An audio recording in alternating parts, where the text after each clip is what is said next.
America's chickens are coming home to roost. Every public service of worship I have heard about so far in the wake of the American tragedy has had in its prayers and in its preachments sympathy and compassion for those who were killed and for their families, and God's guidance upon the selected presidents and our war machine as they do what they do and what they gotta do. Payback. There was a move in Psalm 137 from thoughts of paying tithes to thoughts of paying back. A move, if you will, from worship to war.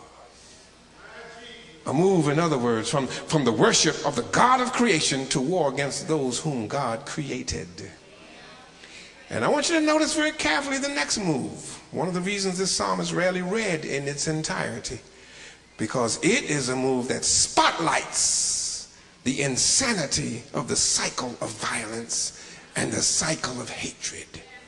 Look at the verse. Look at verse 9. Look at verse 9. Happy shall they be who take your little ones and dash them against the rocks. The people of faith by the rivers of Babylon.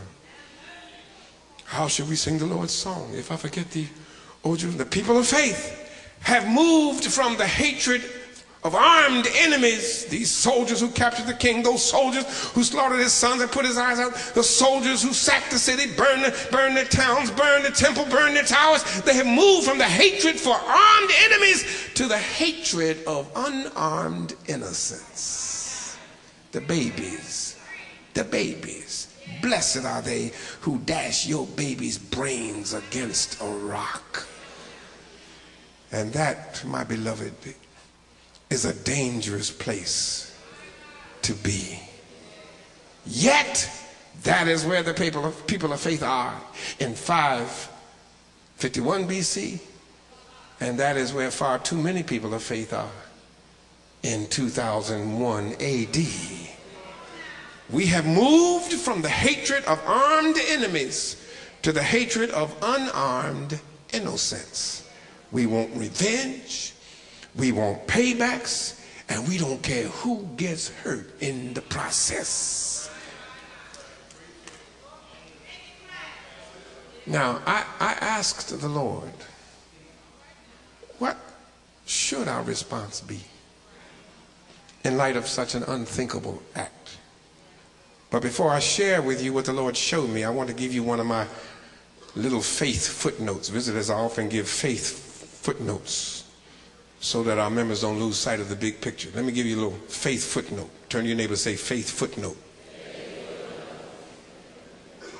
I heard Ambassador Peck on an interview yesterday. Did anybody else see him or hear him? He was on Fox News. This is a white man, and he was upsetting the Fox News commentators to no end. He pointed out, you see him, John, a white man, he pointed out, an ambassador, that what Malcolm X said when he got silenced by Elijah Muhammad was in fact true. America's chickens are coming home to roost. We took this country by terror away from the Sioux, the Apache, the Arawak, the Comanche, the Arapaho, the Navajo. Terrorism. We took Africans from their country to build our way of ease and kept them enslaved and living in fear. Terrorism. We bombed Grenada and killed innocent civilians, babies, non-military personnel. We bombed the black civilian community of Panama with stealth bombers and killed unarmed teenagers and toddlers, pregnant mothers and hard-working fathers. We bombed Gaddafi's home and killed his child. Blessed are they who bash your children's head against a rock. We bombed Iraq. We killed unarmed civilians trying to make a living. We bombed a plant in Sudan to pay back for the attack on our embassy, killed hundreds of hard-working people, mothers and fathers who left home to go that day not knowing that they never get back home. We bombed Hiroshima, we bombed Nagasaki, and we nuked far more than the thousands in New York and the Pentagon, and we never batted an eye. kids playing in the playground, mothers picking up children after school, civilians, not soldiers, people just trying to make it day by day.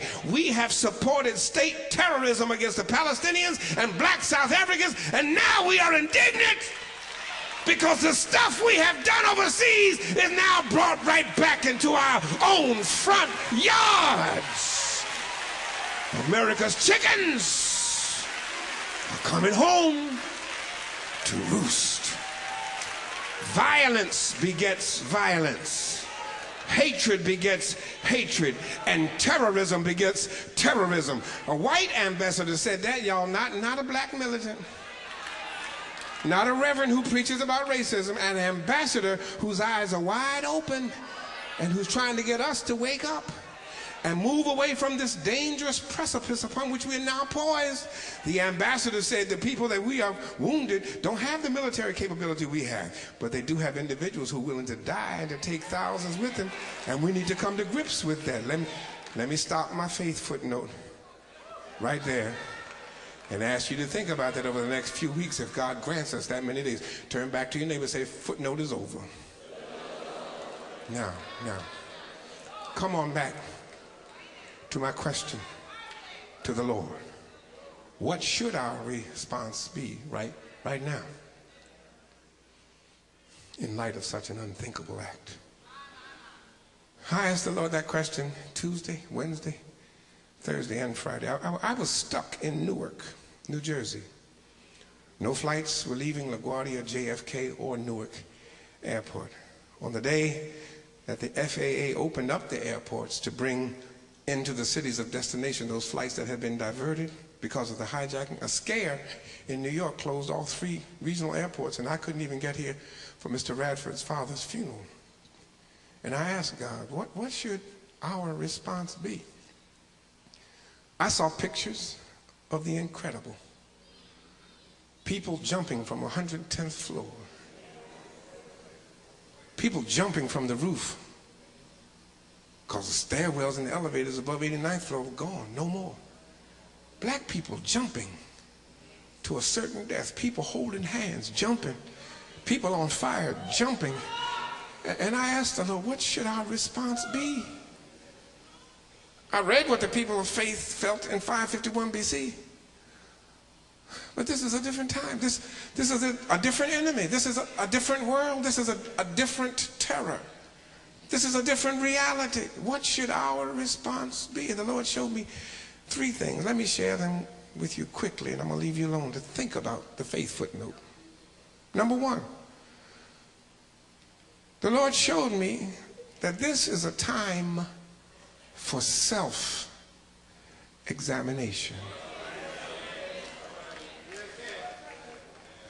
As I sat 900 miles away from my family and my community of faith, 2 months after my own father's death, God showed me that this was a time for me to examine my relationship with God, my own relationship with God, my personal relationship with God. I submit to you that it's the same for you.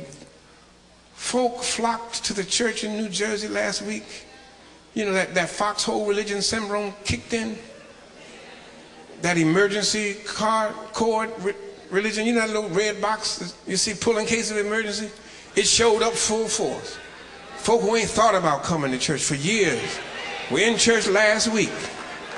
I heard that midweek prayer services all over this country, which are poorly attended 51 weeks a year, were jam-packed all over the nation. The week of the hijackings, the 52nd week, filled with folk. But the Lord said, this ain't the time for you to be examining other folks' relationship. This is a time of self-examination. The Lord said to me, how is our relationship doing, Jeremiah? How often do you talk to me personally? How often do you let me talk to you privately? How much time do you spend trying to get right with me, or do you spend all your time trying to get other folk right? This is a time for me to examine my own relationship with God. Is it real or is it fake? Is it forever or is it for show? Is it something that you do for the sake of the public, or is it something that you do for the sake of eternity? This is a time to examine my own, and a time for you to examine your own relationship with God. Self-examination.